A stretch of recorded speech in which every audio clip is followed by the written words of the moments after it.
Good morning friend, সবাইকে অনেক ভালোবাসা। আর এই যে সামনে লক্ষ্মী পুজো গেল, পুরোহিত মশাই গিয়েছিলেন পুজো করতে। তো পুজো করে কি কি পেয়েছে এই পরিশ্রমের ফল, সেটাই তোমাদের সাথে শেয়ার করছি। কটা শাড়ি পেয়েছে দেখালাম। তো কোন শাড়িটা ভালো লাগছে তোমাদের অবশ্যই জানাবে। এই হচ্ছে শাড়ি। আর এই একটা শাড়ি পেয়েছে, এটা আমার ভীষণ পছন্দ, যেহেতু এটা লাল পেড়ের শাড়ি, আর লাল পেড়ের শাড়িটা আমার ভীষণ ভালো লাগে। এই কটা শাড়ি পেয়েছে, সেটা 8টা শাড়ি পেয়েছে। আর গামছা আছে, কটা গামছা দেখাচ্ছি। কটা হতে গামছা আছে, এগুলো হলো গামছা। আর ফল পেয়েছে, এগুলো হচ্ছে নাশপাতি, লেবু, কমলা লেবু, এগুলো আপেল আছে।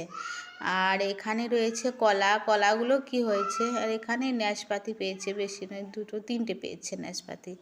আর এখানে আছে কলা, কলাগুলো একটু কালো হয়ে গেছে, কারণ কালো হয়ে গেছে সে যাই হোক এনেছে, এটাই আমার, এটাই অনেক। নারকেল পেয়েছিল দুটো, একটা নারকেল আছে, একটা নারকেল খেয়ে নিয়েছি। আর এগুলো হচ্ছে চাল। তো ঠাকুরমশাই পুজো করেছেন, অনেক পরিশ্রম করেছেন, তো সেই পরিশ্রমের ফল এইগুলো ফসল আর কি, পরিশ্রমের ফসল এইগুলো। তো তোমাদেরকে দেখালাম, কেমন লাগলো বলো।